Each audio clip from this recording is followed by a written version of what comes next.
welcome you this afternoon. I'm Yevgenia Knezhevic, the Associate Director of CREASE, the Center for Russian, East European, and Eurasian Studies here at Stanford.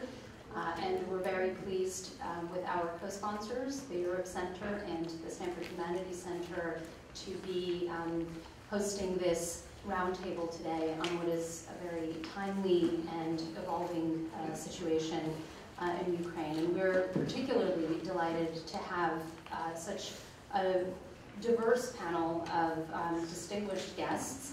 Professor Mark van Hagen, Professor of History from Arizona State University.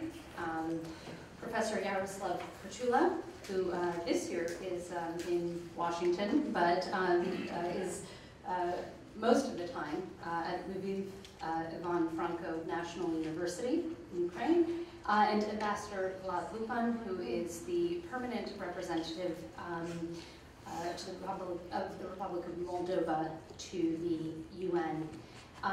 And our panel today will be moderated by our very own Professor Bob Cruz from the Stanford History Department, who will more properly introduce our speakers to you. So thank you for being here.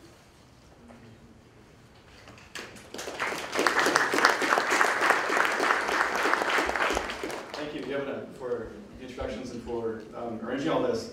It's a great pleasure and honor to introduce our first speaker, Mark van Hagen, who is a mentor of mine from his days at Columbia at the Harriman Institute, where he became a leading figure in launching Ukrainian studies in the United States in the 1990s and 2000s.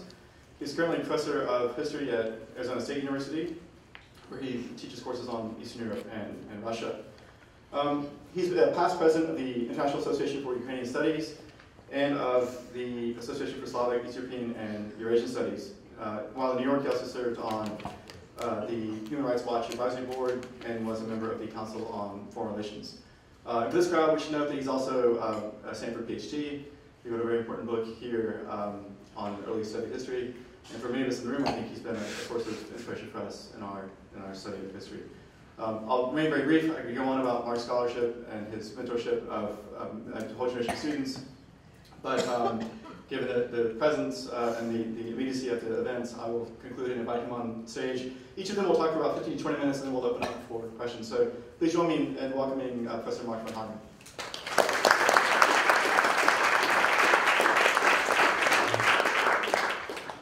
Thank you, Bob, for that nice welcome, and it's good to be back.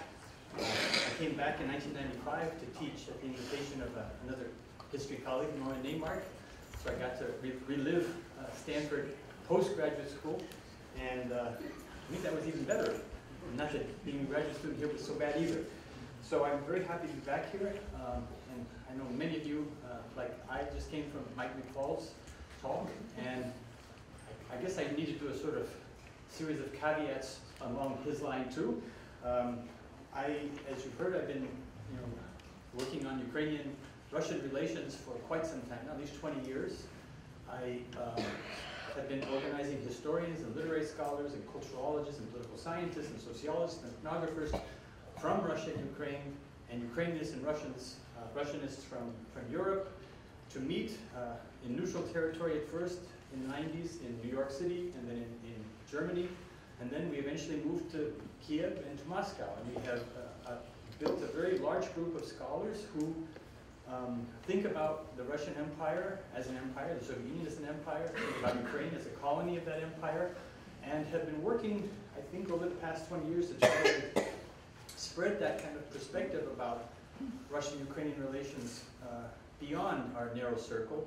And the events of the last few months have been, not just disappointing for me, but very sad that all of that work, I hope has not gone completely for nothing, but at least for now, we don't see the results of that kind of increasing reconciliation between Ukrainianists and Russianists, and hopefully between Ukrainians and Russians, and Jews and Tatars and Georgians and everybody else that we...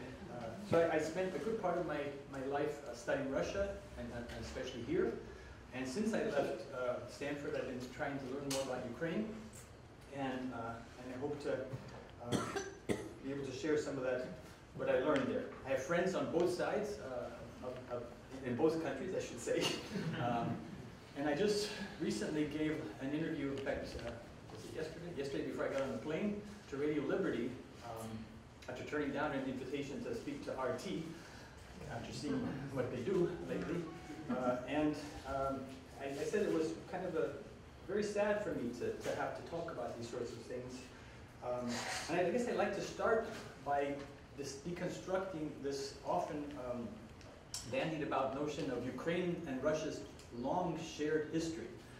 It sounds sort of like it's a good thing that Ukraine and Russia had this long shared history that we need to think about.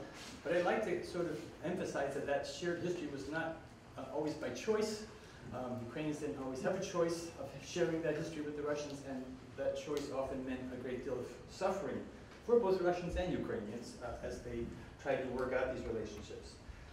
I also would like, I think there was one other piece of Mike's analysis that I would have added, and that's the Orange Revolution. Because I think starting with the fall of 2004 and the threat that the Orange Revolution seemed to pose to President Putin, or I think he was Prime Minister then, was also a kind of pivot, after which time he started clamping down on NGOs, on the media, and on any kind of dissent in Russia, and also began sort of upping the propaganda.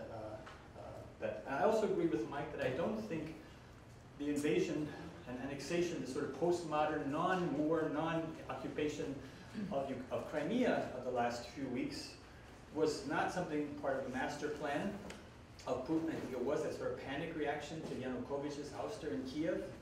I think he thought as long as Yanukovych was there, he had Ukraine sort of where he wanted it. But when Yanukovych was unexpectedly ousted, that, I think, caused a little panic reaction and led to that. But on the other hand, Putin has said in public that he does not believe that Ukraine is a state that deserves to survive. And even lately, he suggested that Ukraine illegally left the Soviet Union in 1991. This probably goes together with the Gorbachev, and I suspect if Yeltsin were alive today, he would be probably charged with treason by Putin's administration as well. So it's a sad occasion. My job is sort of go through 1,000 years of history to show this, but I want to start with the more, I'm going to turn it over to Yaroslav to talk about Euromaidan and beyond, and I'm going to try to take things up to the Euromaidan. I just invoked you, Mike, 3 times, so complimentary and agreeing with you. And also making my own caveats for my own failures here. So the story of independent Ukraine is 2 Leonids and 2 victors. Leonid Kravchuk was the Ukrainian president who signed the Belovech Accord. Kuchma, famous for having written a book called Ukraina не Россия, and I'd like you to remember that. Ukraine is not Russia. And it took Kuchma a long time to come to that conclusion, since I think he probably thought they were the same when he started. But he came to learn that there were some victims. And I think the Orange Revolution is the only thing I would add to your account, Mike, that was another moment that helped Putin pivot, because I think he saw the Orange Revolution as a possible threat in Russia, which the 2010-2011 demonstrations in Russia were, in his mind, I think, connected to those. I'm going to actually go back further. It's 1914. We're celebrating the 100th anniversary of the outbreak of World War I this year. I'm not sure, celebrating, mourning, perhaps lamenting the 100th anniversary of that war.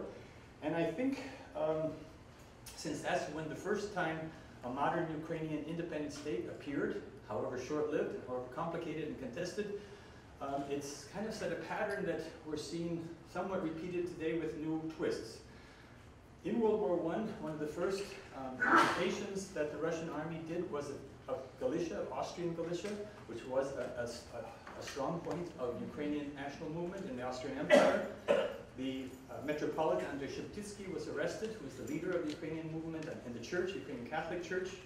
And as if there was some connection between this, when Mikhail Khrushchevsky came back to Kiev in 1914 from his place of work in Galicia, he was arrested as well by the Russian authorities as a threat. So the first experience of, and again, the people who enacted the occupation were lots of NGOs who believed that Galicia was a long lost part of Rus, which we hear a lot about today again, the sort of Rus people who are Russians, Ukrainians, and Belarusians.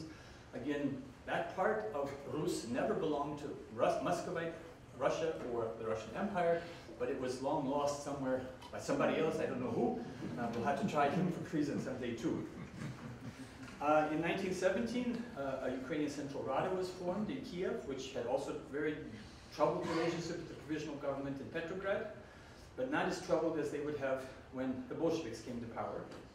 And just as the Bolsheviks created their first socialist state in the history of mankind, they attacked Ukraine. Within a month after the October Revolution, there was an assault by Bolshevik Red Army forces on Kiev to overthrow the Rada government.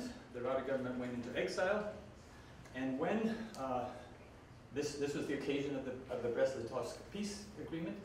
Just before I came, I was also reading the memoirs of Ottokar Chernin, who was the Austro-Hungarian prime minister in 1918, who negotiated the Brest-Litovsk Treaty. So he saw himself as trying to bring peace between the Bolsheviks and Ukrainians, and he was much more able to deal with the Ukrainians already then than he was with the Bolsheviks. The Bolsheviks insisted on sending their own Ukrainians to the Brest-Litovsk Treaty after they proclaimed a workers' and peasants' Soviet Republic of Ukraine, and sent delegates to Brest. The Germans and the Austrians said, we have our own Ukrainians, you send yours home. And that was the only reason that I think Ukraine got recognized internationally, because the Germans and the Austrians were actually firm on this matter. The Bolsheviks were forced also to recognize independent Ukraine as part of the Brest-Litovsk Treaty. So for the first time, the Russian had recognized independent Ukrainian state in 1918. As you may know, the Germans lost the war, as did the Austrians, so they had to withdraw in November 1918. And with that withdrawal came the end of the Ukrainian government for a while, new attempts to occupy by Bolsheviks, which eventually were successful in 1920-21. But in between then, there was also a Russian white occupation. And so this is the question of whether this is a Russian problem or whether this is a Putin problem. The whites also saw Ukraine as not a state, but rather as an outpost from which to rebuild the Russian Empire. Denikin said as much, and again, Denikin, who's been buried until a few years ago in New Jersey, was brought back to Moscow in a ceremony where he was reburied in the Don Monastery Cemetery with the patriarch, or at least the abbot of the monastery, and Putin present. And Putin already used that occasion to remind people that Denikin understood Russian-Ukrainian relations, and Denikin said, anyone who comes between Russia and Ukraine will pay the consequences. And so Denikin is also someone you need to put into Putin's sort of worldview. The Poles also had a moment of occupation in 1920, but that ended quickly, and I think Poles have kind of learned their lessons over the years that having a good, strong Ukraine is a good idea, as a buffer to Russia at least, but also for other reasons. The other history we have in 1920, finally, a Soviet Ukraine comes into existence, which is a part of a partition of Ukraine between Poland in the Treaty of Riga and the Soviet Union. And there's a Kharkiv Republic, the capital is in Kharkiv.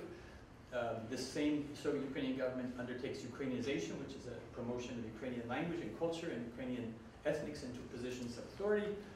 And that lasts pretty much until the famine terror of 1932-33, which is seen by many today as kind of one of the most important tragedies in Ukraine's history, and one which, at least the last government, the Yushchenko government, tried to get recognized as genocide by the international community without too much success. Then we have the World War, then Kiev we have the capital in 1934. In World War II, we have another occupation, this time by Germany, which produces both the Holocaust and a big population of Ostarbeiter who are sent to the Reich to work for the. But also in this time we have the organization Ukrainian Nationalists, the Ukrainian Partisan Army coming as a force of resistance to German and Soviet rule. Under Khrushchev, we have a thaw, and under Petroshellist, when again the issues of Ukrainian relations and Russian relations come up as a subject. But those same people who raised that issue, like Ivan Zuba, most notably of the Shestidesiatniki in Ukraine, are suppressed and forced to recant their views under Brezhnev and his viceroy in Ukraine, Sherbitsky. Finally, I'd say a events at the very end of the Soviet period also had an important impact on Ukraine. The Chernobyl nuclear disaster, which I think helped mobilize RUK and the opposition to the Soviet state and to the independence movement, as well as the Soviet-Afghan war, in which many Ukrainian soldiers fought, and a war that the Soviet Union lost, the Soviet Union's last colonial war, and one which I think left a lot of still unexamined consequences for Russian and Ukrainian and anybody else. I won't go through the whole rest of the 1,000 years, but we have Cossack Ukraine and the national movement with people that I was brought up to learn were Peter the Great and Catherine the Great. With Ukrainian history, those are not known as Peter the Great, Catherine the Great. They are anything oppressors and destroyers of Ukrainian autonomy and culture. And then farther back, Orthodoxy versus Catholicism, to help sort of explain where all these strange churches come from that have been playing important roles on the Euromaidan in the last few months. I think what's different this time from 1914, last time some kind of a Ukraine came, well, 1917-18, last time some kind of an independent Ukraine came into existence, was that this Ukraine has been around now for 23 years. And it's going to be hard to get rid of. Doesn't mean it can't be gotten rid of, but I think, again, so Ukraine is not Russia, but it's also not Belarus. And so I guess what I want to say here is that, yes, Ukraine and Russia have long shared histories, but it's not a shared history of happiness and joy. Granted, Ukrainians, much like Scots and Irish in the British Empire, were able to take advantage of the empire and make careers and be loyal servitors to several tsars. In fact, Skoropadsky, who I just mentioned, who was the head of the Ukrainian independent government under German occupation in 1918, before he became hetman, had been a general under Nicholas II, and a man whose family had served the tsars for generations. So he became Ukrainian in the course of 1917, 1918, and then sort of reinvented himself in this category as the hetman. But again, these are relations. But even he learned that he tried to negotiate with the whites. In effect, he was the Ukrainian white. You think his background, his pedigree, the kind of people he had, his service. He was a landowner. He could have been a white general if he had not done this terribly inconvenient thing of insisting on some kind of Ukrainian state. He appealed to the white generals to fight a common front against the Bolsheviks in 1918. The white generals responded that better to ally with the Bolsheviks than with Ukrainian secessionists. So attitudes of Russians and Ukrainians are very complicated. And again, to come back to the question that Mike was posed about whether this is Russian nature, Russian national character, or some kind of, is this all about Russians? I said, I don't think it's about Russians. I don't think it's just about Putin, because we know that a good number of the elites probably were responsible for having Putin come to power under Yeltsin, and who welcomed his strong, hard line. And again, as one of my more recent heroes, Pavlo Christyuk, who's a Ukrainian social revolutionary who wrote a kind of classic history of the revolution in 1921 in Vienna in exile, typically, because he had to go escape to Vienna to be able to write this history of Ukraine. He who had been an ally of Russian social democrats and Russian social revolutionaries came to the very sad conclusion that it wasn't just the autocracy and the elites who shared these kind of imperialist attitudes toward Ukraine, but it did go down farther, to the Communist Party in particular, and to workers who had been conditioned in this sort of great Russian power sort of complex of ideas, and I think that's probably true today too. I just, 2 days ago, I also saw the recent HBO documentary on Pussy Riot, and it was disturbing for a lot of reasons, but one of the most disturbing things, but this comes back to World War I and the pre-war period, there were lots of footage of Orthodox militants, Orthodox Christian militants, so they look like biker gangs with T-shirts that have orthodoxy or death on them. They carry these frightening banners around, and they talk about killing anybody who is blaspheming their faith. And this is in Moscow. This is not in some province, someplace in the deep Glush of Russia. This is in the capital city, and there seem to be lots of them. And I was telling someone, I just was invited to 2 conferences on World War I in Moscow that I've decided not to go to because, and I went to the Soviet Union many times in the old days. I've been back many times since then, and I think what's turning me not to go this time is that I don't know what the rules are anymore. I think in the Soviet time we kind of knew what was safe, what was not safe, what were our limits. Now it just seems there are kinds of crazy people running around who don't seem to be under anyone's control, and in fact might even be, it reminds me of the Black Hundreds, these people who I saw on TV the other day, who are really, I mean, I'm sure they're not majority, like some kind of radical fringe group, but they seem to get a lot of attention and a lot of support from strange places that make me very worried about the future of Russia. Again, Ukraine cannot prosper, cannot be free and independent if it has an ominous Russian neighbor. So Ukraine's success depends on Russia transforming, and I think that's going to be a long and difficult process, but one that we have to hope will happen somehow. Thank you.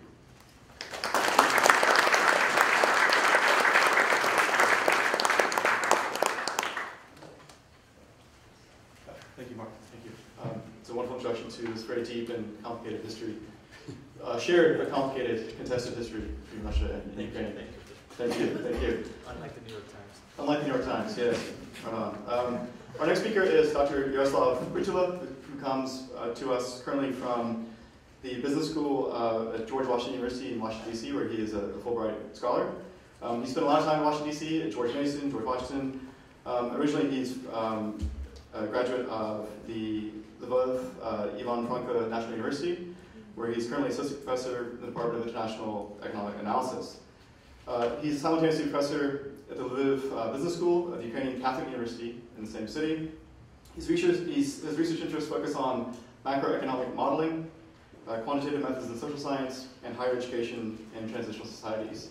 He's currently engaged in research on socioeconomic regional development in Ukraine, which makes him a very valuable expert for us today. So please join me in welcoming him.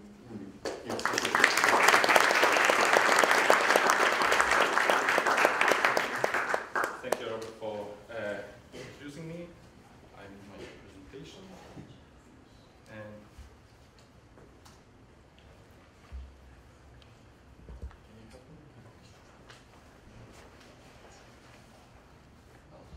Professor von Hagen had 15 minutes presentation about 1,000 years of Ukraine. I'll tell you about 4 months of recent 4 months of Ukraine, and I'm sure I'll be within the limit of 15 minutes because many people think that the things that happened in Ukraine within this short period of time in normal life may happen within hundreds of years. So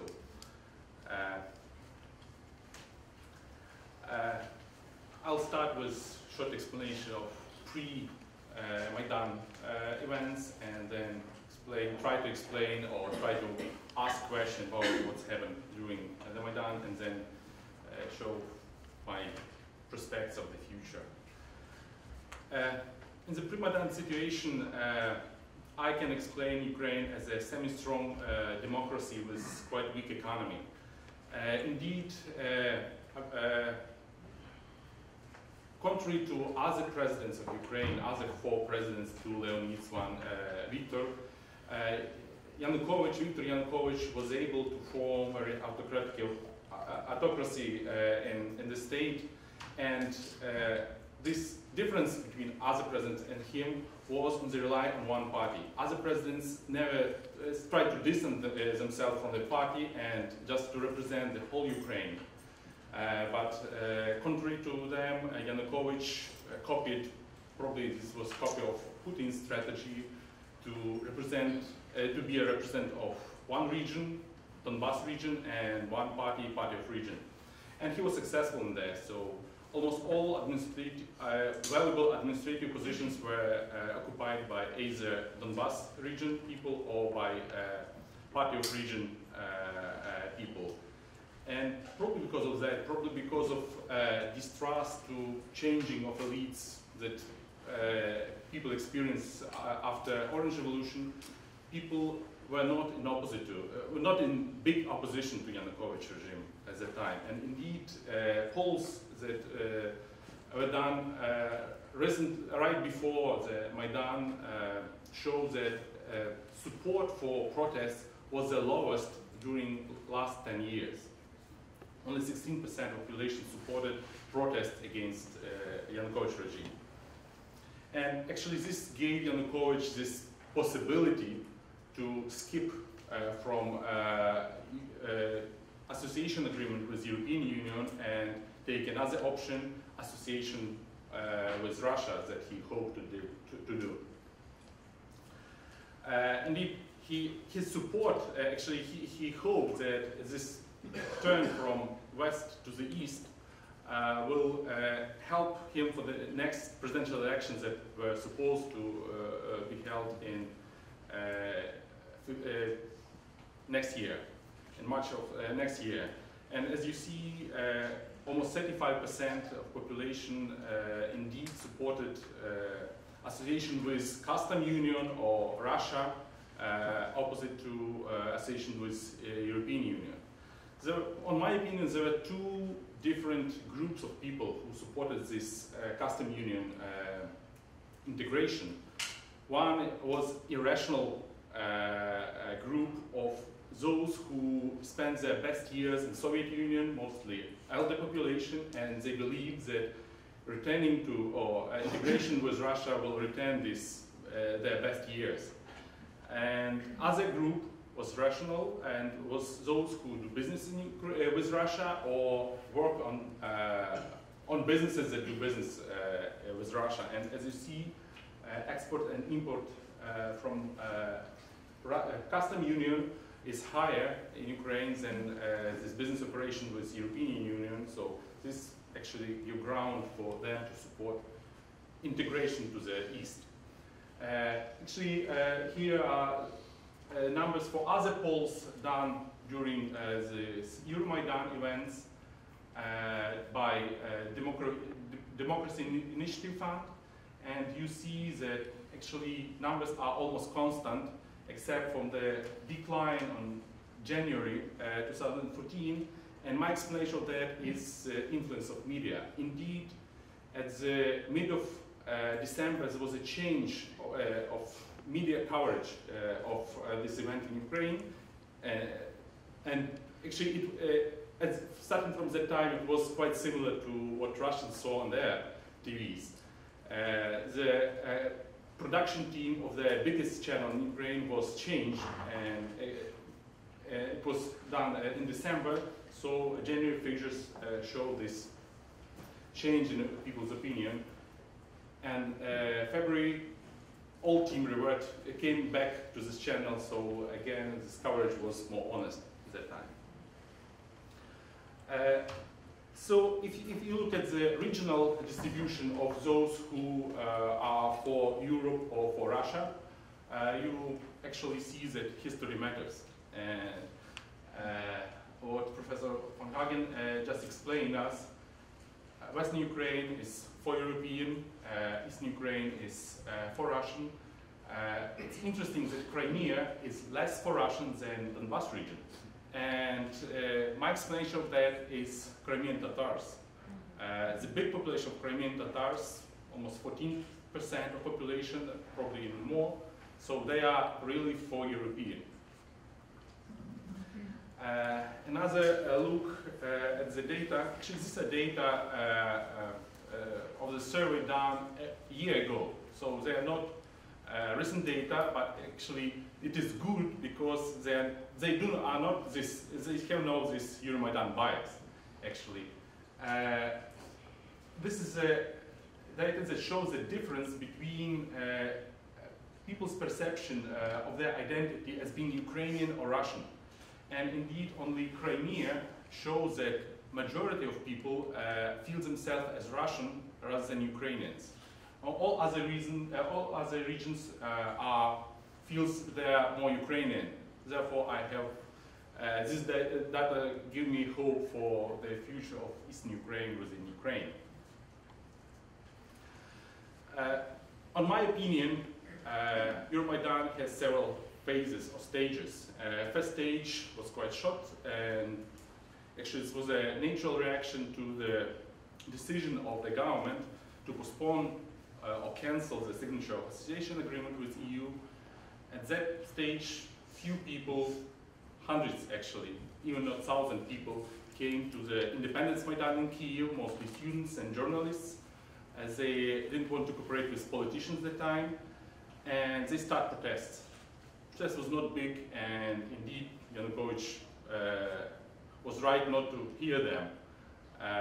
So he didn't sign this agreement that was supposed to occur during Vilnius summit on November 28th, 29th.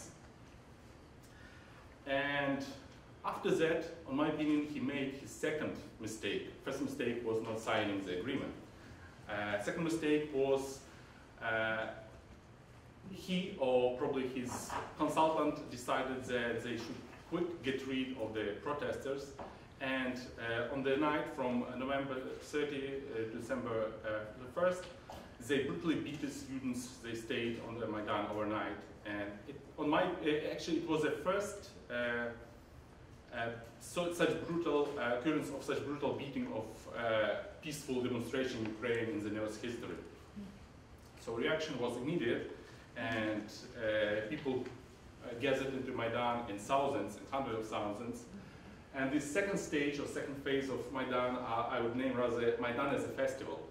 It was a very peaceful demonstration with such hikes on the weekends where very popular musicians came to play, to perform on the Maidan, and hundreds of thousands of people came to listen to them and to protest. People at that stage, people believe that it is possible, that it is a 21st century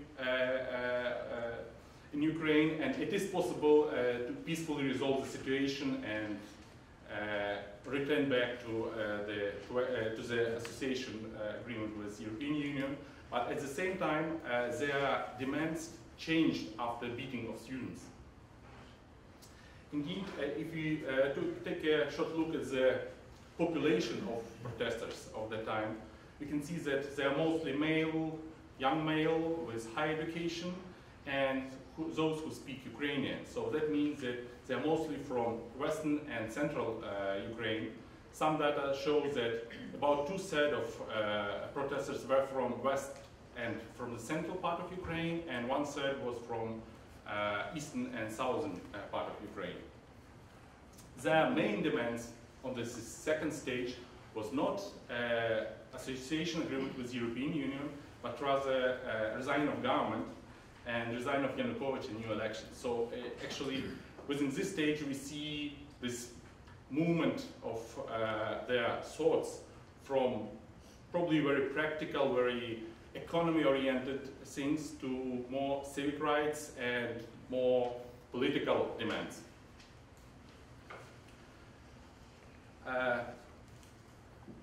It seems that this second stage may be dissolved quietly if, again, Yanukovych didn't do another mistake.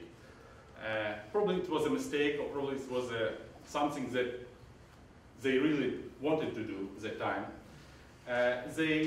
On January 16, they passed a falsified law on protests that make protests very hard to do. So that law was much harder than the same law in Russia or in Belarus. And actually, people didn't accept that. So that was a point when people understood that if they don't protest now, there will be no any election in a year. And that phase of the conflict, usually named as the Revolution of Dignity.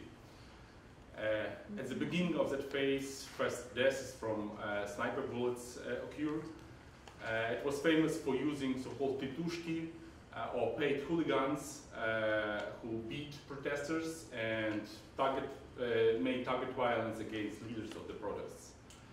At this stage, protests became much more radical and spread on the regions. Within 2 days, 11 out of 25 regional government offices were occupied by demonstrators. And actually this international involvement, international pressure that started at the time, indeed urged Yanukovych to start negotiating with opposition. The problem was there was no one person or one leader whom to negotiate with, and those negotiations that started at that time were not practical, because actually, in my opinion, this was actually a save of time for Yanukovych. And I will probably disagree with Mike that the agreement of February 21st was this turning point for Russians when they decided to enter Crimea. In my opinion, this was rather saving of time to more preparation or to change their strategy. And indeed, this was also the preparation from Yanukovych. Indeed, there are videos that show that Yanukovych started packing their belongings and transported them several days before the agreement was signed. So that means that he already understood that he will not survive within that agreement until the December there was supposed to be new presidential elections. So he left Ukraine on the second day after the agreement was signed, and that agreement obviously was not accepted by the Maidan, by the people, and this all dramatic escalation that happened during February 18th, 20th happened with deaths of almost 100 protesters. After that, things became occur very quick. Within a week, there was a new majority in the parliament. Many members of parliament from Party of Region left the party, and a new majority established. They vote for return to old constitution, where president has no such big power as Yanukovych had. They vote for new government, and they vote for impeachment for Yanukovych. And all these votes were done by so-called constitutional majority. That is 2/3 of the vote. That means that they can't be vetoed by the president, if any. So, in my opinion, Yanukovych's strategy during that period had some failures, mostly on the overconfidence about his power and underestimation of power of protesters, and especially underestimation of decentralization of decision-making within the Maidan. Actually, many observers compare Maidan with Zaporozhye siege or Cossack siege, where many groups have their own influences, and so decision-making was dissolved within different groups. This is a good for protesters, but on the other hand, this made negotiations, to held negotiations very hard. And probably if there was one leader of opposition rather than 3 or more, then less deaths be held in Ukraine within these protests. The best or the most powerful achievement of Yanukovych of that time was that he united Ukrainians as never before. And actually, Ukrainian anthem, Shana Ukraina, became the most popular song in Ukraine. And you may have it at the bus stop, on the metro. There was a joke that if some people put the anthem on their ringtone of mobile phone, if mobile phone wrong, everybody stood up. Yeah. Opposition strategy. The main failure of opposition that was that time and that we face now is that it's opposition from the past. They use the same method they used to use, say, 10 years ago when they were in the government. So they do not understand, in my opinion, that society indeed changed dramatically within these 4 months. And this openness of society that occurred is not visible from their side. And it seems that there is a learning process that's happening now when they realize that there will be much more pressure from the society, from open society, on what they do. And their achievement was appeal to international pressure on Yanukovych, and they were quite successful in that. from the point of view of civic society, the failure, probably this was a failure, probably not, I'm not sure about that, is that there was no unique leader, and we still have no this unique leader. Probably Petro Poroshenko, who now has the biggest numbers in presidential survey, is that leader, but we'll see probably other candidates for this role in the nearest future as well. And the biggest achievement, actually, and I'm really happy with that, is unprecedented involvement and self-organization of many people, the uprising of civic society and the uprising of fight against corruption that we face now. So how Ukrainians changed with that time?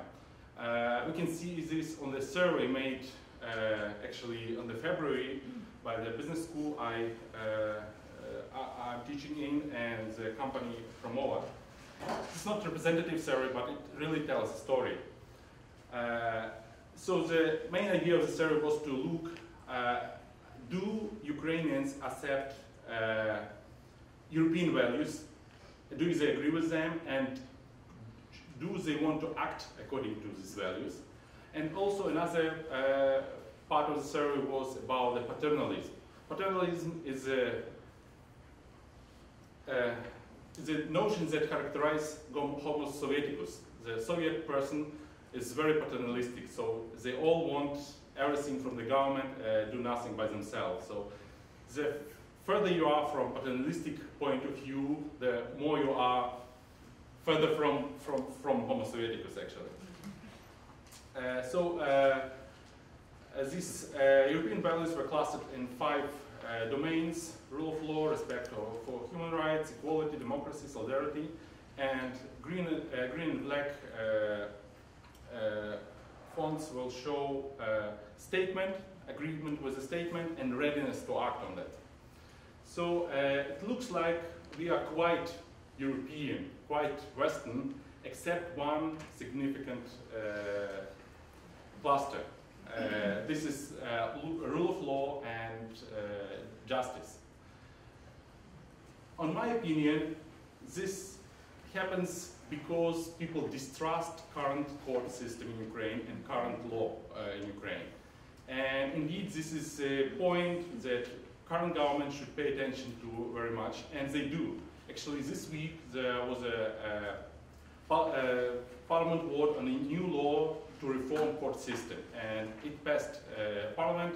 It is signed by interim president, and things will happening on this area. If talking about paternalism, the picture is not clear. There are some items that show us as very paternalistic, some items that show us not as much paternalistic. But what's I'm happy to see here is that people's willingness to sacrifice in a short run for long run gains. So people indeed are ready to sacrifice economically within a year just for a better life in the future. Fourth phase of crisis that we really experience now is related to Crimea and to what's happening in Eastern Ukraine within these days. On my opinion, Crimea situation is quite similar to what happened in 1938 in Czechoslovakia, in Sudetenland, and actually all actions made by Putin resembles what Hitler did at that time very well. Start of provocations by undercover agents and locals, then trying to protect native Russians at this territory, then entering or invasion of this territory, making falsified referendum and annexation of the territory.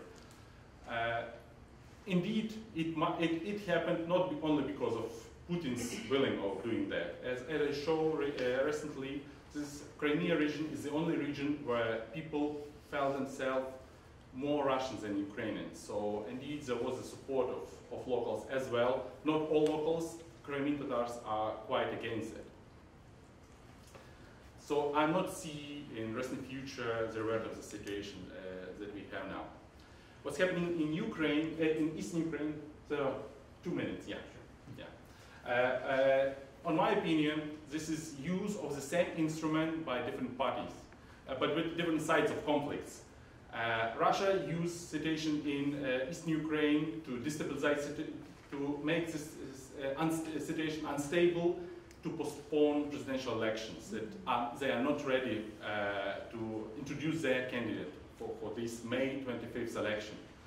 Other side, political elites, regional political elites, they use the situation to reconfirm their power and to negotiate some immunity from them, from central government in Ukraine.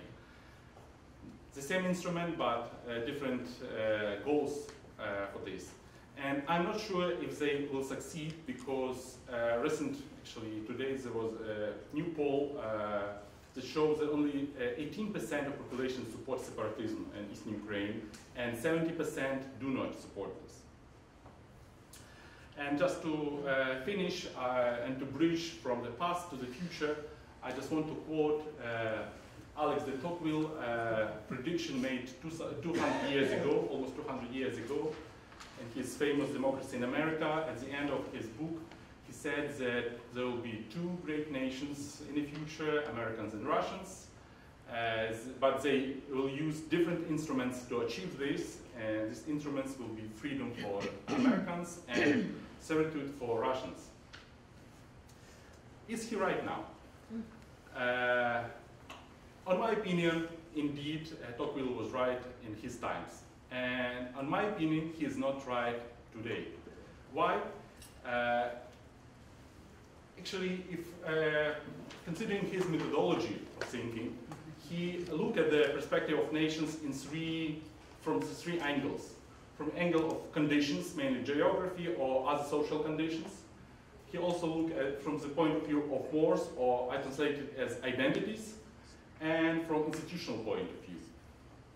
And at least at two out of the three angles, there are current problems in Russia. Institutions. Mike told a lot about that. Institutions are quite corrupt and quite weak. And the only thing that supports them is high prices on oil and gas.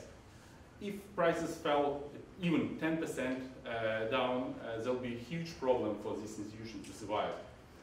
And in my opinion, another angle that do not fit well in current world is geography. Putting idea to making this wall or belt of neutrality between NATO states and Russia, make Ukraine this neutral area, was good probably 50 years ago. Indeed, it was good 200 years ago, as Tocqueville talked about that. But it's not good now, because geography, there is an end of geography now. Networks play a bigger role now. Networks in financial world, networks in economics, in trade, networks in communication, networks in as an internet and personal networks. And we did see this difference during the General Assembly vote on Crimea, where only 10 countries supported Russian position and more than 100 countries supported Ukrainian position. And that makes me feel positive on the future of Ukraine. Thank you.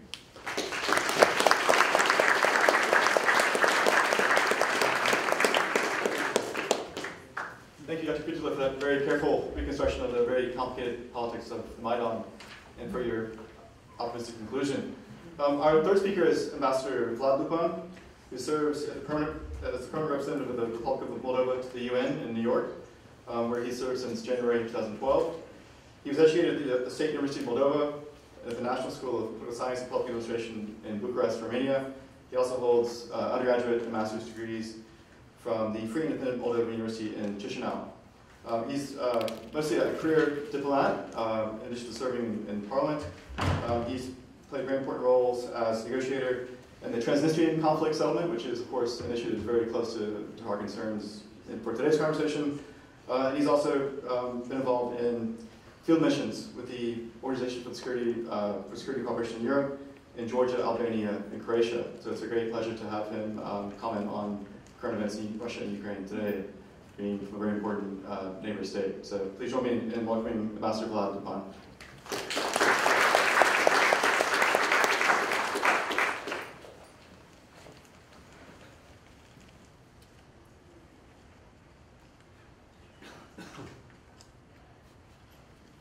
Okay, thank you. Well, Ambassador McFall was saying that he's walking thin ice today. Speaking of the record in front of the audience earlier, I'm walking thinner ice because I'm the current ambassador and I'm speaking on the record today because this is a recorded session. I think I will start by explaining how do we see the situation here. But before I do that, there is a small disclaimer that this is a presentation that is delivered by me in my capacity as the member of the board of directors of IDIS, the Toro think tank in the Republic of Moldova. Before and after Crimean crisis, I will focus on perceptions. This is something that people don't talk much about. They avoid speaking about perceptions. Rules, yes. Schools of thought, yes. But the schools of thought can and are able to explain the perceptions. Therefore, the approach towards Russians' actions has to be treated from the perspectives of the schools of realism and liberalism, but also from the perspective of behaviorism and the communist theory. Lenin made a famous statement, very similar to the von Clausewitz statement, war is the extension of politics by other means. Lenin said, the external politics are the extension of internal politics. This is something that we have already talked about today with my colleagues, but also we've heard about that earlier. The perceptions and the options. I think in case of the Russian Federation, we have to consider that a person I knew from the civil society of Russian Federation once stated in a meeting ahead of the launch of the Eastern Partnership of the European Union, gentlemen, Russia has interest, you have to understand that. That was the phrase that he underlined several times. I think we should add to that, gentlemen, one has to understand that Russia not only has interest, it has all the options available. It keeps them on the table. It doesn't limit itself to one option. It doesn't limit itself to only one direction. It acts according to the situation. Therefore, second point is that all options are on the table, including ad hoc decisions. This is about the plans, having the plans or not having the plans. You always have them. You just adjust the plans accordingly. You don't have a specific plan. You have a general plan or general idea that you adjust accordingly. And you make smaller plans on the way. I will make my last reference to Ambassador McFall's presentation, where he said, did Obama reset policy, was the Obama reset policy, was your reset policy a good policy or not? And was there anything better? No, there wasn't anything better. But the strategic result in terms of Ukraine-Russia relations proved that there wasn't anything better for the Russians as well. So the reset did not work at that point, because there were other interests in place. So yes, reset is a good, dialogue is always a good opportunity. I was the reset person in the Republic of Moldova, civil society at that time, in 2009, speaking about the fact that we need, after the new elections in Moldova, we need to establish new relations with Russia. We already signed a strategic partnership between the Republic of Moldova and Russia a long time ago. But we need to reset that partnership and start again. But did we arrive to the reset that we wanted? Well, it's difficult to affirm something in favor or not in favor of this, because the things are far more complex than a simple positive one, clear direction. With this, I'll go directly with the presentation. the perceptions. 1993, Russia's foreign minister Andrei Kozyrev said that Russia reserves the right to intervene in the former Soviet republics. March 2001-2009, speaking about the reset, Lavrov accused the EU of trying to build up a sphere of influence in the former Soviet space. In April, he stated that Russia would like to believe European Union, not NATO, assurances that the bloc is not trying to create a sphere of influence in the former USSR, but the EU has not yet been convincing enough. Russian Foreign Minister Lavrov said on Tuesday, that was March 21st, so several days ahead. We would like very much to believe that the EU's planned Eastern Partnership with 6 former Soviet states, Ukraine, Republic of Moldova, Belarus, the 3 Caucasian countries, is not aimed at encircling Russia, Lavrov said after talks with EU diplomats in Luxembourg. I didn't put it here, but the Deputy Minister of Georgia, responsible for the conflict settlement there, once put it this way. If you look at this statement, and if you hear the persons who are saying that Russia is against NATO, but not against the EU, read it again. These are the perceptions of the Russian elite. These are not my points of view. This is what we hear. This is what we have to understand. This is how we try to understand what are the perceptions and how do we have to act according to these perceptions. 2011. In accordance with the decision of the European Parliament, the EU for the first time celebrated the Day of Remembrance of the Victims of Totalitarianism in August 23rd, 2011, as an anniversary of the signing of the Molotov-Ribbentrop Pact between Germany and the USSR. This is the information that came from a website that is basically Modest Kolerov website, who is a person in time closely associated with decision makers in Moscow. The former Kremlin advisor himself, Modest Kolerov, commented, "The hairs of Hitler's allies, the United States, the nationalists, and de-Stalinizators in the EU prepare a Nuremberg against Russia. EU as a whole, and especially those ruling in the new EU member states, are direct descendants of those who signed with Hitler that Munich Agreement, who were allies with Hitler during World War II, who fought against the anti-Hitler coalition in the ranks of nationalist collaborationist formations." This is a statement not by the officials, but this is the statement by people who are working with those officials, who were working with those officials. Now, I'm sure this is not shared by the Russian officials themselves. However, this line of thought is present there, and we hear that. And did we hear it now during the Crimea events? Yes. Did we hear it in 1992 in Moldova? The entire population becoming suddenly Romanian fascists or Ukrainian nationalists. Yeah, this is something that happened, unfortunately, in the past, and we have seen it. But this is something that we have to think about and to eventually work on with our partners. Again, Russian elite perceptions. The world on the edge of the new war. The same website. Predictions, October 10th, 2011. The interview was given on October 5th, 2011 to the correspondent of Arguments of the Week, Alexander Grigoriev, by one of the Russian officers, military advisor to Muammar Gaddafi. In an interview, he said in particular, "Professionals understand that the attack on Libya is a part of programmed actions. These follow: Syria, Algeria, Yemen, Saudi Arabia, Iran, Central Asia, and Russia. No matter in what sequence. But Russia is likely to be the last.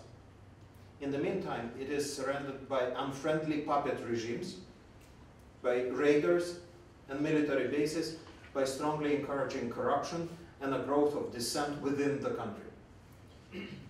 In the same article, we have Yuri Prokofiev, the so-called political constructor, basically a political analyst, saying World War has already started, has long started. The fight is for the world currency, which now is the dollar, supported by euro in turn propped up by the pound and by other currencies. And the dollar's role in the victory will be that it will be the sole measure of values in the world. Valdai Club. This is basically the advisory club to the Russian elite. August 2013. Russia has yet to overcome the crisis of national identity since the breakup of the former Soviet Union. The Russian nation and the political elite have not yet reached a comfortable level of consensus regarding post-Soviet Russia's national goals, values, and political orientation.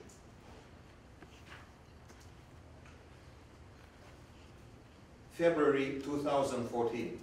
February. More than half of the Russian citizens, 56%, believe that Russia faces a military threat from other countries. This is the result of a representative sociological survey conducted by the Levada Center. This is the highest percentage in all the years of measurements at Levada Center, which is probably due to the growth of anti-Western sentiment and reinforced by the diffused fear of the Russians. In 2000, some 48% felt a military threat. In 2004, 37%. This is the map of the regional conflicts. And these are basically the post-Soviet conflicts. By the way, this is also Guam membership, based on the conflict areas. I have heard in the media and in academia some assertions that Guam was created by the United States. Well, trust me, this is not the case, because I know how it was created. My dear friends who were working, we are seriously understaffed. We're small nations, we're seriously understaffed. What we were doing, we were trying to help each other with statements on Transnistrian region problem, on Abkhazia, on South Ossetia, on Crimea-related issues. At that time, what we were doing, we were agreeing, okay, you go to that meeting and you speak on behalf of these countries, I go to another meeting and I'll speak on behalf of you. This is how Guam appeared. In fact, this was a name given by there is the hand of the US. This was the name given by a member of the US delegation to OSCE, Organization for Security and Cooperation in Europe, where he said, look guys, you're doing all your statements all together all the time. You're the Guam. You're our Guam. Everybody laughed about it. The next day, on the statement on behalf of Azerbaijan, and so on and so forth in alphabetical order, not Guam. It started with A. The next day, the US delegation said the following. In response to the Guam statement, so did US create the Guam? Well, the Guam organization, no. It was based mainly on the shared concerns about these conflicts that appeared in during the dissolution of the Soviet Union and after.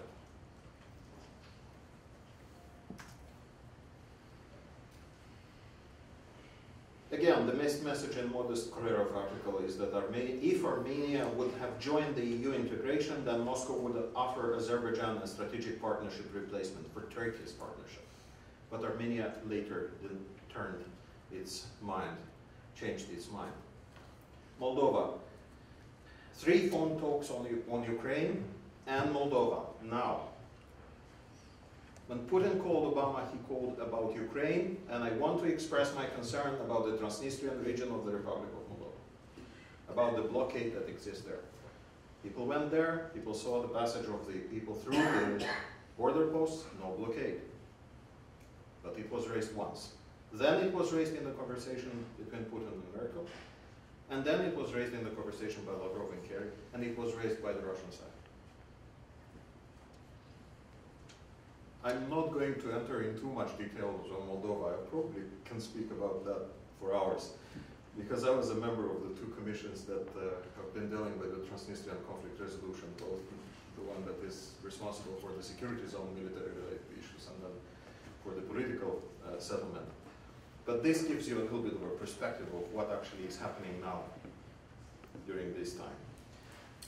The political analyst Konstantin Zatulin actually said, they will try to revenge over Russia for Crimea by Transnistria, basically saying, you know, there will be a revenge for Crimea, and that will be the Transnistria. The Transnistria will be given to Moldovans with the help of Ukrainians, and that's how they will revenge for Crimea. This is his perception. He is a member of the Foreign Affairs Council of the Russian Federation. That's his perception. We're talking about perceptions. Georgia, 2008. I don't even comment. I worked there for a year. I know that area where it happened. I lived there. I know how easily people get very upset and very sanguine in these areas, and it's easy to provoke certain actions. 2008 Georgia. Latvia and Finland were mentioned. One of the former advisors to the President Putin, Ilarionov, said that in his opinion Finland will be next. I don't think there will be anything like that happening. There will be no military intervention in the countries like Moldova or Latvia or in Finland, even less possible. The point is that there is a certain fear, again we're speaking about perception, there is a certain fear in the region that something is happening. And it's not only based on the events on Ukraine, but it's also based on internal events that are seen by the people back at home.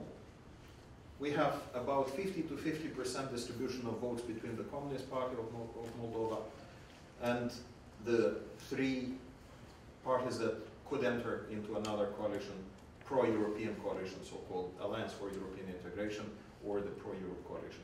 We're supposed to receive, Moldova is supposed to receive free visa agreement with the European Union on April 28. No more visa. This is a sign of the relationship that we're having now with the European Union. The signs that we have received were different from the Russian Federation. We want to talk to you about the dangers of the European integration for our common market. And we talked about it. That's what we do. We normally do go and talk. There have been a number of talks. Foreign Minister of Moldova went to Moscow to talk about it. But there are a number of countries where this perception is present. Embargoes. EU is partly under embargo on meat and other products. Lithuania in particular being an EU member, but in particular as well. Moldova is long time under wine embargo. One of our sort of famous products that we have. Not only wine embargo, meat embargo now, recently, a couple of days ago, and so on and so forth. Russia is mediator, usually guarantor, negotiating side with military presence in those areas that I have showed earlier.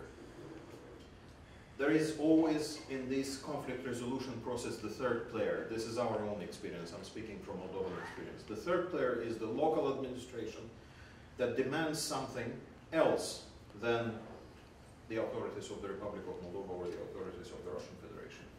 The issue of federalization, previous federalization ideas have been already proposed in 2003 and earlier in the Republic of Moldova. The proposal was basically the following. We federalize you, but the new federation subject will have veto rights over foreign policy decisions, which means European Union. Yeah. That's what we're talking about. And they will also have veto in the new constitutional court, and they will be, of course, present in the decision-making of the government, which is fine. That's okay if you go according to that. Yeah. So, what do we see after Crimea? A Russian liberal institution, a newspaper, so to say, Vedomosti. There is a new foreign policy doctrine in Russia. This doctrine is more related to the internal representation of Russian identity than with the international concepts of world order, says Igor Zverev in April 2014. Annexation of the Crimea means a major revision of the Russian foreign policy doctrine. Now it is based on a completely new interpretation of the national identity and security threats. The decision taken in Moscow in February, March 2014 were dictated by a special view of the world and big ideas rather than a simple desire to increment territory. Why? From a wide range of concepts that have emerged in the intellectual discourse of post-Soviet Russia identity in the last 20 years, those were finally selected that are most suitable to legitimate the regime and strengthen the independence, power, and influence of the Russian state, says Igor Zeverev. Those are primarily two concepts. First is the idea that Russia should be a strong, independent, great power, which is a stronghold of conservative forces fighting against revolutions, chaos, and liberal ideas, encouraged by the United States and Europe. Second, it is the idea about the existence of a large Russian world and Russian civilization, different from the Western one, and going beyond to the borders of the Russian Federation.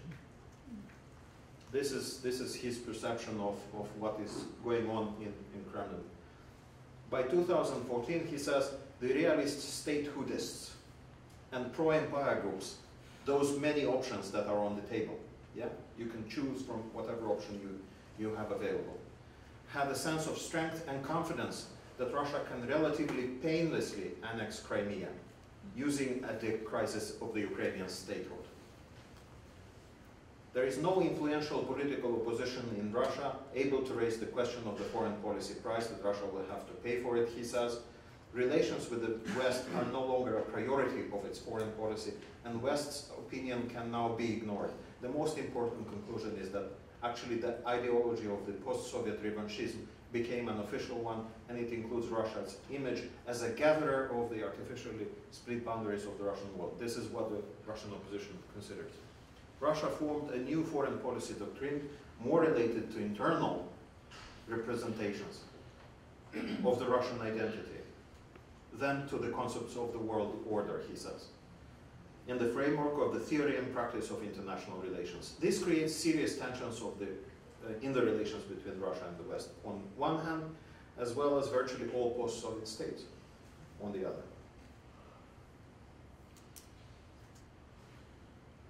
This is the so-called ties to Russia. Somebody can call it the Russian world. Radio Free Europe made it.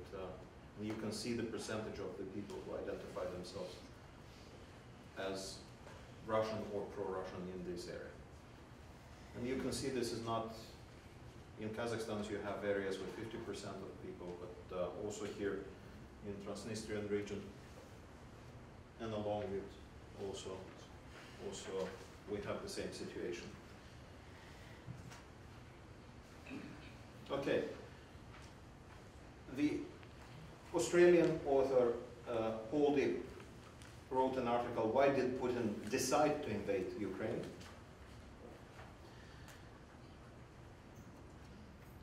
According to him, Vladimir Putin believes that the West wants his overthrow, just as it occurred in Kiev to the former President Yanukovych. He, of course, the author writes, hates NATO, and what he firmly believes are its attempts to encircle Russia. But we have seen that this is not about NATO exclusively. The Russian naval base at Sevastopol in the Crimea is vital for the access of Russia's Black Sea Fleet to the Mediterranean. We have to talk about these issues as well. Without it, the Russian Navy would have to rely upon its St. Petersburg-based Baltic Fleet. This is a long distance. Putin, standing as a strong leader in the Russian tradition, has grown enormously as a result of this crisis. His popularity is very much increased, has very much increased. The annexation of Crimea has huge support among the Russian people, including former leader Gorbachev. Not all the Russians support it, obviously, but the majority of the Russians do support it, and we have to recognize the things as they are, not any other way. Moreover, he writes, unless we understand what's inside Putin's head, the West will continue to be surprised by his actions. He won't be fazed by sanctions, which he will simply stare down. And he'll seek to drive wedges between American and European countries that are heavily dependent upon Russia's energy supplies, such as Germany. Putin's popularity is at an all-time high, and he's very much in charge, driven by his view of what Russia should be. I'll conclude in a couple of slides. Unconventional warfare. This is, I'm sorry, I tried to fit it all in because it's all linked. It's too small. I'll try to deliver it, to read it here.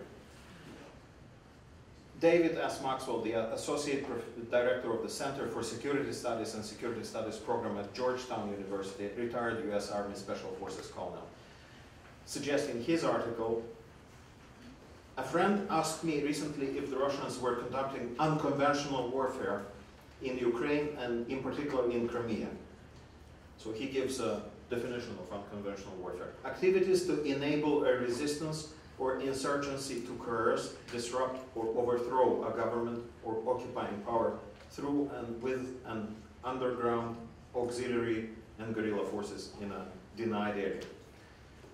Now, the second element that I will mention from here is some may question whether this is unconventional warfare at all, since there have been relatively low levels of violence. So far there has been no force-on-force conflict. Well, they have shown us many elements of unconventional warfare.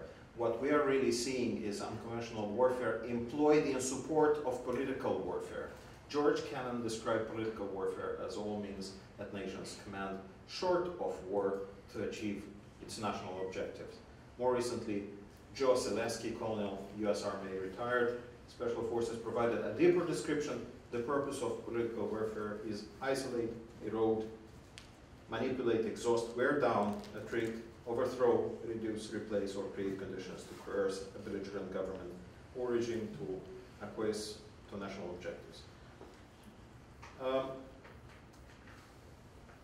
What kind of choice? The game theory textbook. Locate the opportunity. If Putin wins outright, or at least is better off under the possible outcomes, then he's in. This is the opinion of Daniel Altman. Change the status quo. He has to provide the impetus for things to change. He can do this directly or through proxies. Make the change permanent, and force the opponents to accept the new status quo. Putin's favorite kind of opponent is the one who accepts losing. In order to ensure that his opponent accepts the loss, Putin must make any other reaction less desirable.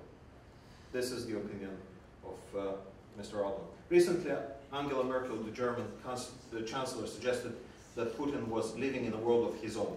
I've read this statement. Divorced from reality. In opinion of Mr. Altman, the opposite is true. Putin is a rational actor who steadily pursues his interests, which are well known to the world at large. So appealing to morality, international law, in opinion of Altman, will not work. He believes him to be a good game strategist. His straightforward approach makes him the easiest sort of opponent for a similarly minded strategist, and he must be surprised that the West still performs so badly against him. Complex ties. Much of the equipment used by the Russian troops in Crimea and those maneuvering on Ukraine's border is produced by Kiev military industry. This is the ties that are actually existing there. The equipment includes the motors that keep all the Russian combat helicopters flying, and many of the engines of that power Russian naval ships. Half of the air-to-air missiles carried by the Russian fighter planes. This, in a recent article to the Radio Free Europe, Radio Liberty Russian service, military correspondent Voronov argues that severing ties with Ukraine would have a far more dramatic impact on Russia's defense program than any Western sanctions on military hardware. Here you see a very interesting thing to which I'll refer, and that will be the conclusion of the presentation. This is the Crimea. In the south, I'm sorry, it's not very well. This is the gas area, where basically they know there is gas. Imagine the disputes about, I'm going to the next slide. This is the energy network through Ukraine.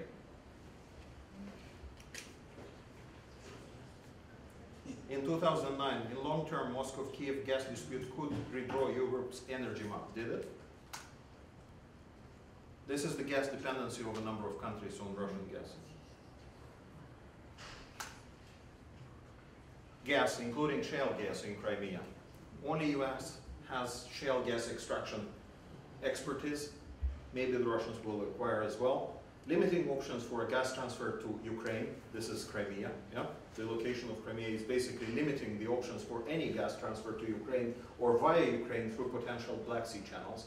If we think about alternatives, how to supply Ukraine with gas, well, they are limited now. The discussion about possible maritime economic zones between Russia and Ukraine will surface suddenly. I would certainly do that if I would be Russia, so they will certainly do that. And then there will be an entire dispute about the borders. Any Russia world-based intervention would make Ukraine a landlocked country. And military in the Black Sea close to transport routes with relevant technical capabilities would be present now, covering practically a part of the NATO countries, part of Ukraine, part of the NATO countries, Turkey including, covering a part of the supplies to Georgia, and so on. This is what actually Crimea is now for the Russian Federation, can be or could be. And it's close to other conflict zones that I have mentioned and to NATO in more control of the area. This is the last slide. Thankfully. Professor Stephen Wolf presented 3 scenarios of development for Moldova, but these are the scenarios that I'm wondering whether they will work or not for Ukraine as well. Are they valid? Are these are the things that we have to think about. A third option for the Kremlin would be to work towards a settlement of the Transnistrian conflict in Moldova, with the aim of keeping Moldova permanently outside the influence of the EU and NATO. This could be achieved by simultaneously keeping up the pressure on Moldova and encouraging a gradual rapprochement between Tiraspol and Chisinau, Tiraspol being the separatist capital. That would create a fully federal Moldova, with a certain region of Gagauzia possibly being a third and the northern region of Belts being a 4th federal entity, in which federal subjects can exercise a veto over key foreign policy decisions such as EU or NATO membership, or even closer tie with either of these organizations. It would mean that Moldova would essentially lose the ability to make a free and sovereign choice over its future strategic, political, military, and economic direction. If this is to be avoided, the West needs to send a much clearer message to Moscow and back it up with credible policy. The question, however, is whether policy makers from Berlin to Brussels, London, and Washington think that Moldova, or Ukraine, is worth such a tougher line, according to Professor Wolf from the Birmingham University. Thank you.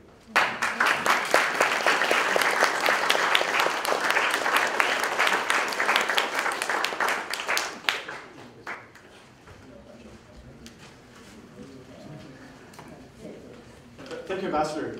While they take their seats, I'd like to suggest 2 ways to proceed with the questioning. If you would please be very brief. We have some time for questions, but we probably need to make it the room by 4 o'clock. So if you would be brief, please, and also identify yourself for our speakers, please. So the floor is open for the first question. Sorry. I have to take my Oh, time. oh please, sorry. Yes, Roman Neymar. Yeah, thank you.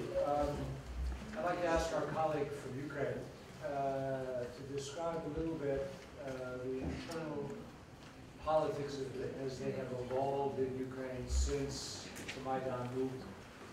In particular, I mean, we understand, of course, that these are not fascists, and that's just something that Moscow is exaggerating. But there is a party of the right. What does this mean in terms of Ukrainian internal politics? Are those politics turning further to the right? Are they becoming more nationalist? How do Ukrainian politics look to you?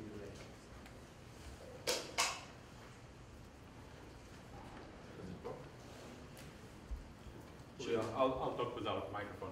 Yeah. Okay. But it seems rights do not have indeed much power. For example, there are a lot of use of what's called Nazis black and red flags during the revolution. But the meaning of that flag is very different of what it had 50 years ago. So the same is with those whom Russian propaganda calls far-right or Nazis in the government. Indeed, they are quite liberal in their doings.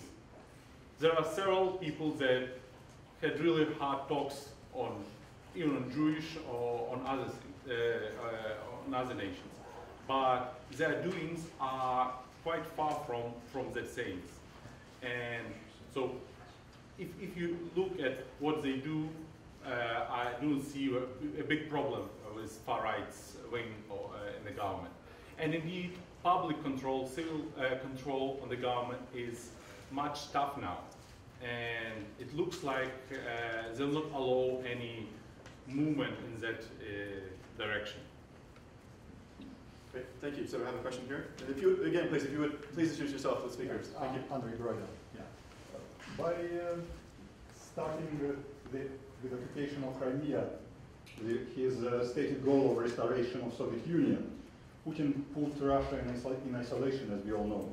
So essentially, he left himself only the scenario of becoming a client state of China, with potential eventual partitioning of Russia to the favor of China, which should be a great concern for American administration, because this is not in the best interest of the United States. So it's a question, why don't we see more forceful response, which would in the short term probably maybe deal some blow to Russia, but essentially save it from its own government and from becoming a partition dimension and becoming a non-entity with the increase of China influence in that part of the world.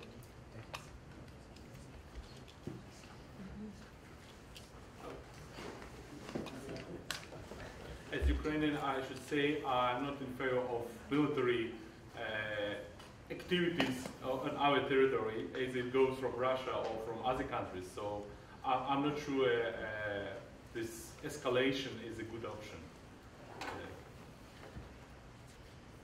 If I may add here, have you seen the photo of a high-ranking official in a Western country taken by a paparazzi on the street saying we should not stop the financial flows from the Russian Federation to our country?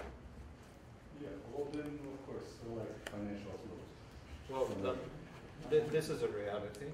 Unfortunately, this is a question mark also to the policies that have been implemented towards Russia. The partnership is preferred over confrontation. Now, is it a good policy to have more partnership versus the confrontation? Does it bring to the result? Well, this is an issue that the policymakers will have to seriously consider.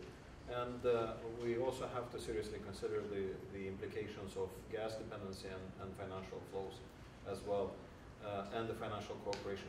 The networking, right? The networking, it exists. Even now, in my slide about the gas through Ukraine, you can see there is networking. The networking doesn't only mean social networking. It's so multi-layered that you have to take into consideration all of this. Sorry, Mark, would you like to add anything? No. Okay. Yes, please. Me? Yes. No. Sorry, you're next. Here. Yes, please. Okay. Hi, Bron from CISA. It's a question for the Ukrainian gentleman and maybe also for Moldova. The question is, can Ukraine or maybe Moldova survive with the very high, I should say almost extortive gas prices that are being charged for it, and given the high internal corruption rates, which make it even more difficult to survive given these high prices? And are there any possibilities of energy export from the west to the east? Probably I'll start. Yes, yes, and yes. If to be short.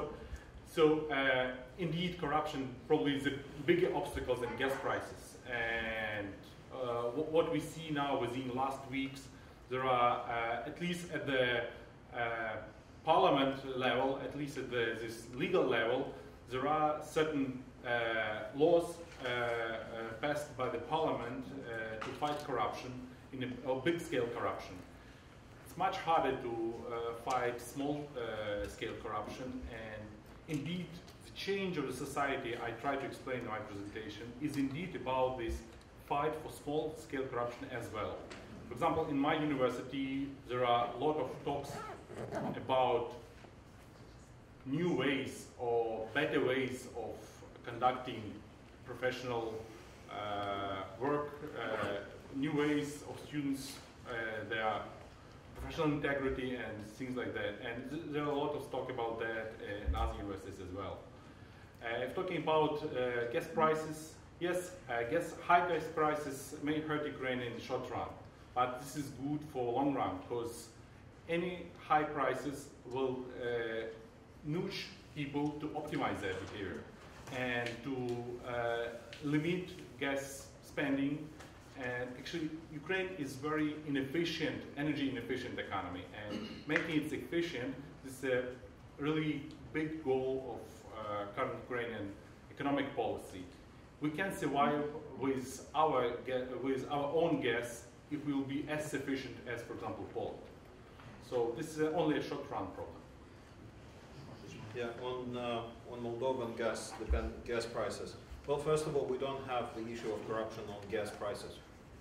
It didn't happen. We have a special regulatory agency that is following very closely the formula according to which the gas prices are calculated in Moldova. So the intermediary, which is Moldova gas, doesn't play in a wrong direction. This is under strict control. So there is a, I'm not a big fan of regulatory practices, but some of them are actually useful, first of all. Secondly, on general corruption related to the people, which means they're giving their money to somebody else instead of spending them for gas, well, that's another story. This is an important element. We're working on it very hard.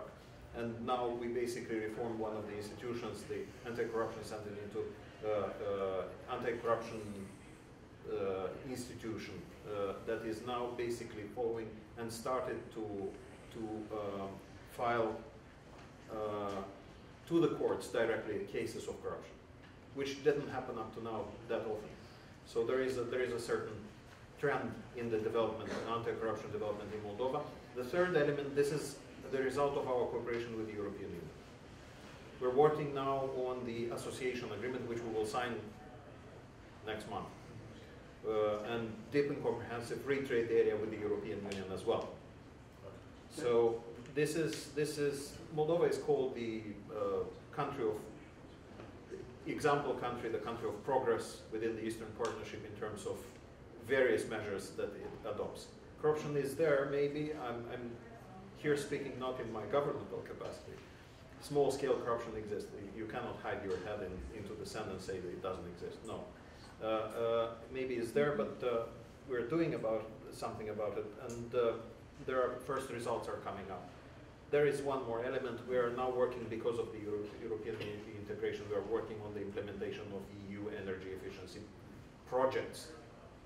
Not just policies, but actual projects that are done. One of the projects that we are working now is the interconnection of gas pipelines between Moldova and Romania that is linked to the European energy network. Ukraine, as a matter of fact, is doing basically the same. Great. So we can get our gas elsewhere. Thank you, Ambassador. I have a question in the front row. Yeah, thank you everybody for coming and talking. I'm Nick Levy, I'm in the History Department, a PhD student. I have a question actually for Professor Van Hagen and a question for Professor Petula. Quickly, I was interested if, in the last comment that Professor Van Hagen made, suggesting that ultimately, the prospects for a free and independent Ukraine are largely dependent on change coming in Russia. And I was wondering if you could, mine the history a little bit for us. And are there any positive examples of trust between Ukraine and Russia that we could reflect on now that maybe could put a slightly more positive or hopeful spin on that? There doesn't have to be, but I'd be interested to know. And then for Professor Petula, I wanted to know if you could push a little bit, particularly in light of the candidates for the election coming up and the categories that seemed a little bit crystallized in your data about 4 European and 4 Russian, because there seems to be, at least on the 4 European side, some diversity that's going to be meaningful, and can you give us a little bit more on that? But thanks, everybody.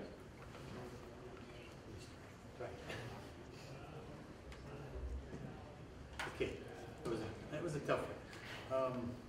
Good to speak now. Is that working?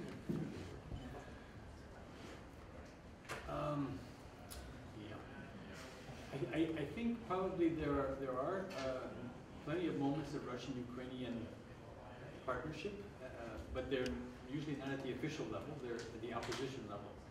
If you go back to 19th century Russian intellectual history, Alexander Herzen, Ivan Turgenev, any number of other Russian liberals decried the treatment by the Russian Empire of its colonies and called for a free democratic Russia, and they were punished.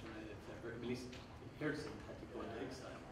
That kind of sort of liberal and even revolutionary cooperation continues into the late 19th or 20th century, again at the unofficial opposition level, but never, not that I know of, very much higher. There's again coming out of the Duma period, there's a group of federalists who unite sort of minority peoples with, again, Russian liberals who are also wanting to like Siberians who also want more regional autonomy for Siberia. So there have been very close Russian, Siberian-Ukrainian contacts in the 19th and 20th century. And any sort of regional autonomy movements and national liberation movements, there have been, including in the Gulag, the political prisoners who formed alliances across ethnic and national grounds. So, but it's mostly been at this kind of oppositional level, of people who want a free, democratic Russia, not the people who are fighting free and democratic Russia and imposing their own vision of Russia. Okay. If talking about elections, indeed, it looks like the next president will be pro-European president in any circumstances. One reason for that is because of annexation of Crimea, pro-Russian presidential candidates lost almost 2 million votes in Crimea, except Tatars almost all vote for pro-Russian candidates on any elections before. So currently, according to polls we have, about 30 plus 38, 35% is for Petro Poroshenko, who is kind of leader of opposition, but he was not on the first stages during Euromaidan, and probably because of that, he now gained such a big support, because he was not associated with this negative agreement signed by 3 opposition leaders. On the second place is Yulia Tymoshenko with teen numbers, about 15% of voters who favor her. So, situation may change. A real campaign just starting, but it looks like we'll choose among these 2 candidates. Pro-Russian candidates are quite weak, with less than 10% any case. One more thing. Sure, one quick, yes, please. Both during the Orange Revolution and more recently during the Euromaidan, I've been trying to keep track of Russians who support that. And there have been a lot. The price of supporting Ukraine now is being equated with treason to Russia. I mean, I probably am now a traitor because I spoke to Radio Liberty, which has been cut off in Russia as of last week. So I think the price of expressing some, but I think a lot of Russians wish they had a Euromaidan again in Moscow or St. Petersburg, but they can't say that because they'll be punished and sanctioned in various ways. Great. I'm not saying it's a majority, but there is some part of democratic Russia that sees a Ukrainian future for them. Great. Thank you, Mark. Thank you. We have a question here. Yes, please. Nadia Benchik, freelance journalist. The question is, how high is the danger of from the Donetsk Kharkiv and Luhansk separatism.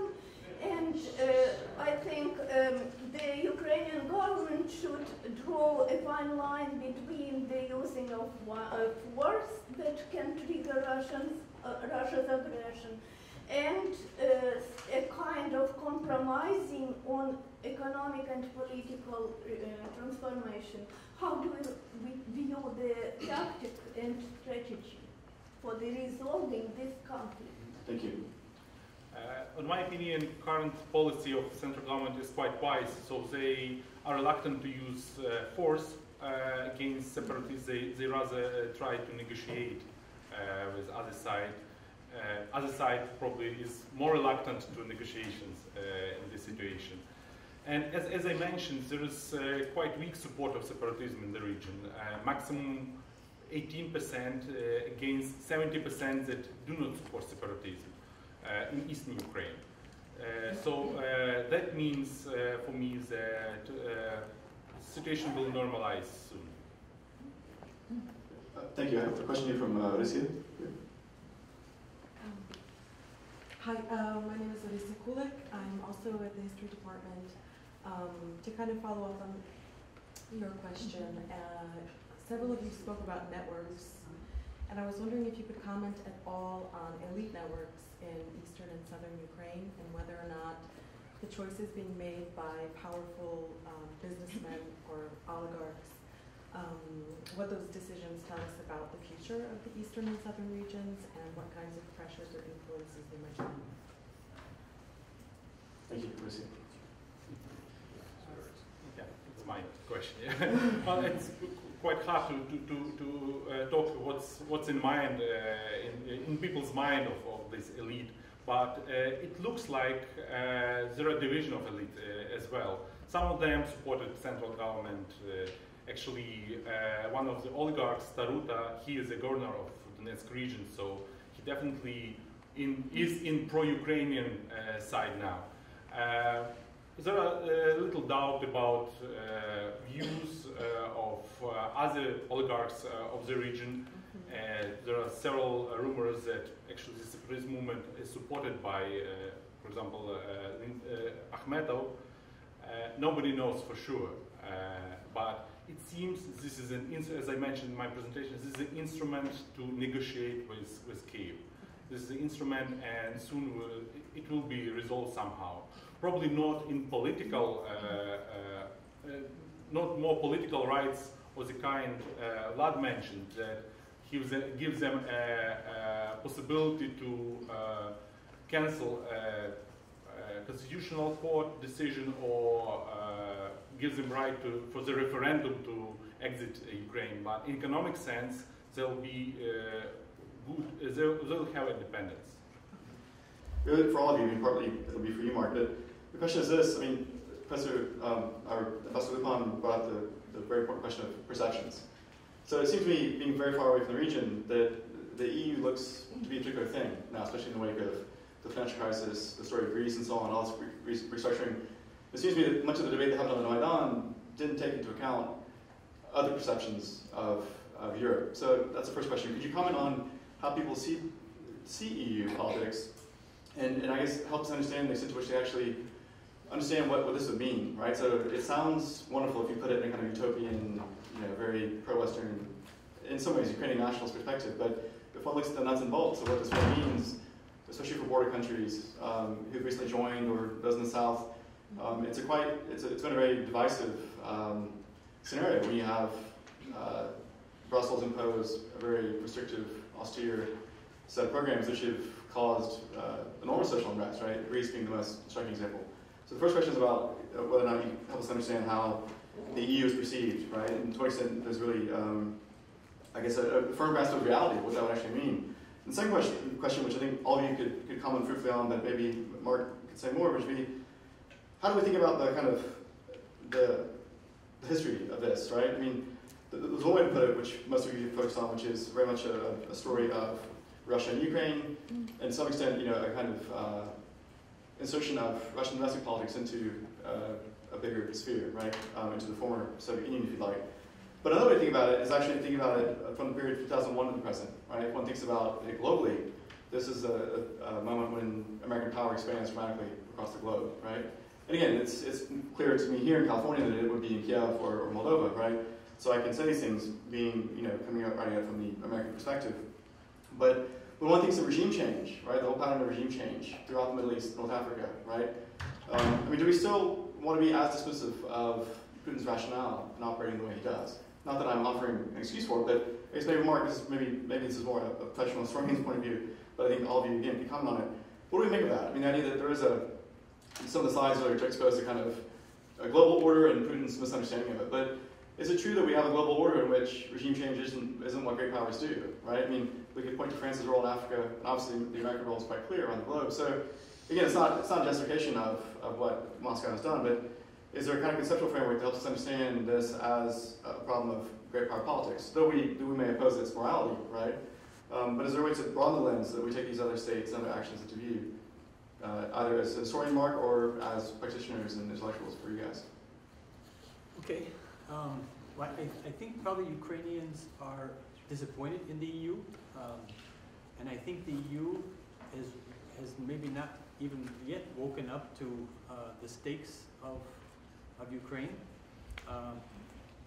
So far, until Euromaidan, the EU was promising a lot of things but delivering almost nothing, as Putin reminded us quite a few times, and was also threatening with the IMF austerity program to send people even further into poverty than they already have been for the last 20 years.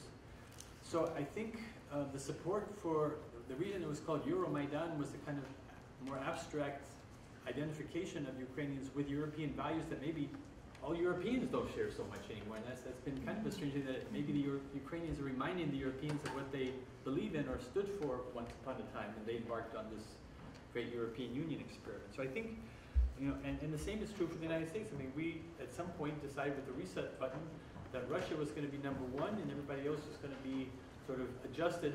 Our relations with Russia were going to be adjusted seriously to not piss off Russia, I think, and that has borne its consequences. So neither the EU nor we, despite all of our rhetorical commitment to supporting Ukraine and democracy and prosperity, we really did very little but talk. And if we're going to make a difference and stand up behind our words, then we need to do something more.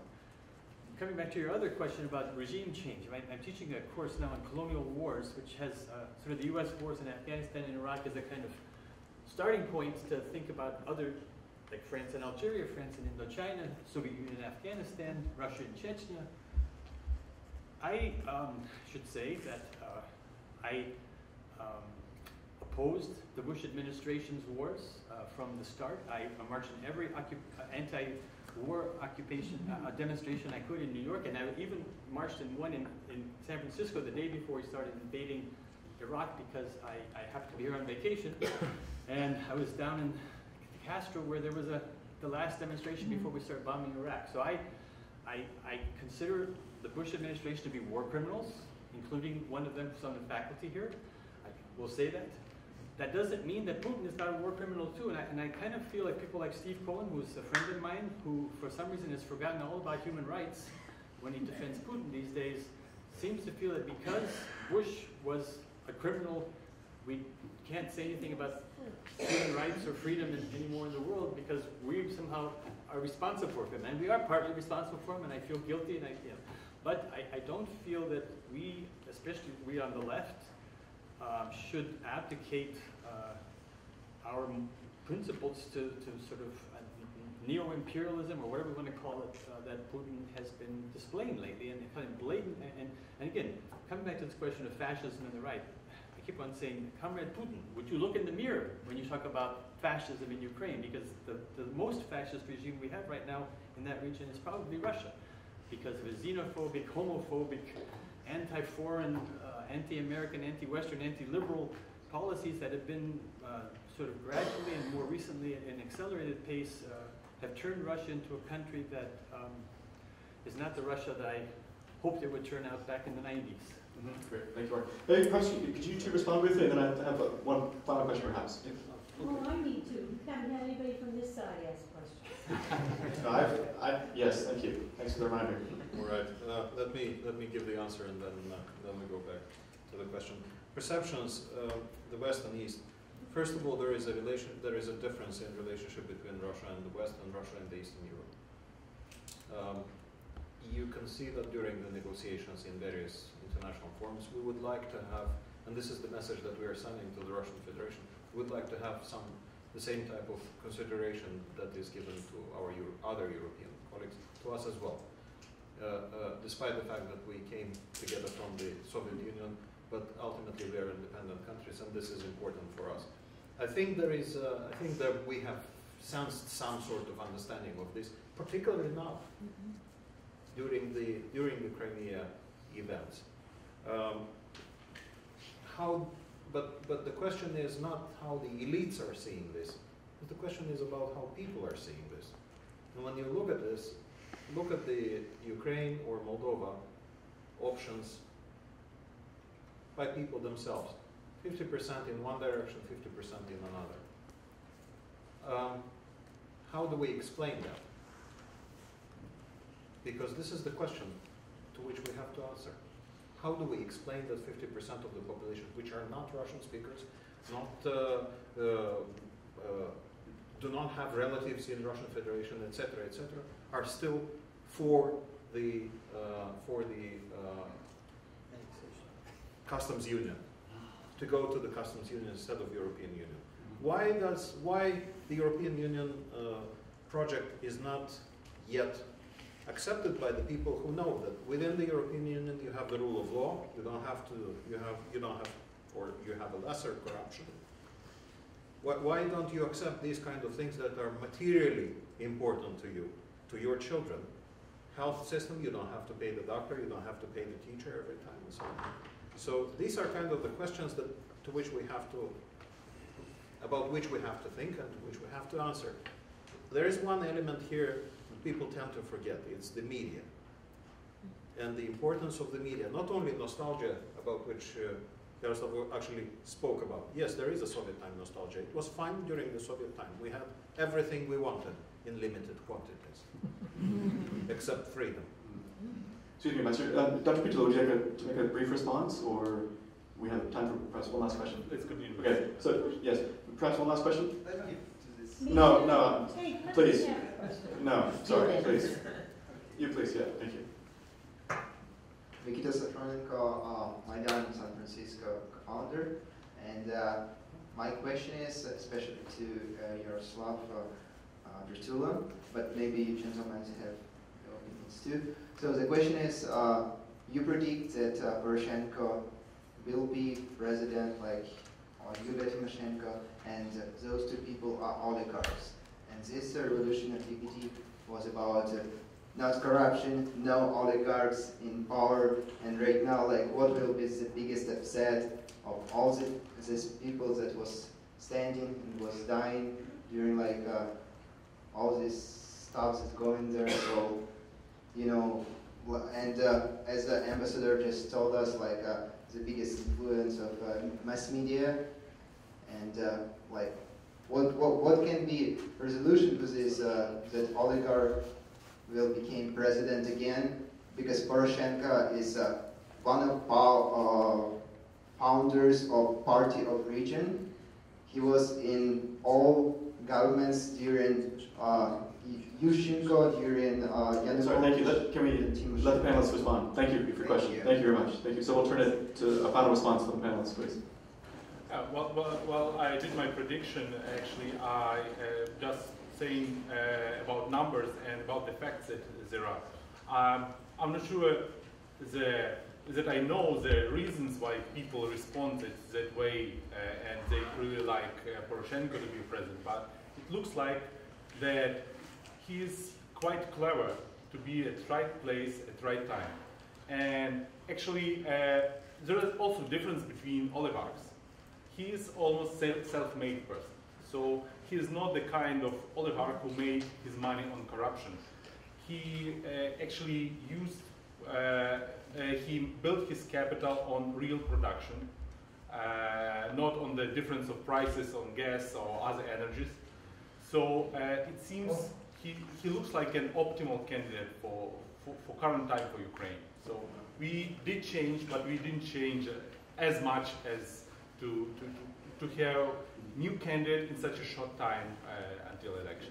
Thank you. Ambassador? Yeah, just a brief one on the media. You've mentioned it the second time. Yes, there is a problem with the media. How do you want people see EU if they don't know anything about it? Are there information campaigns? In my country, yes, there is.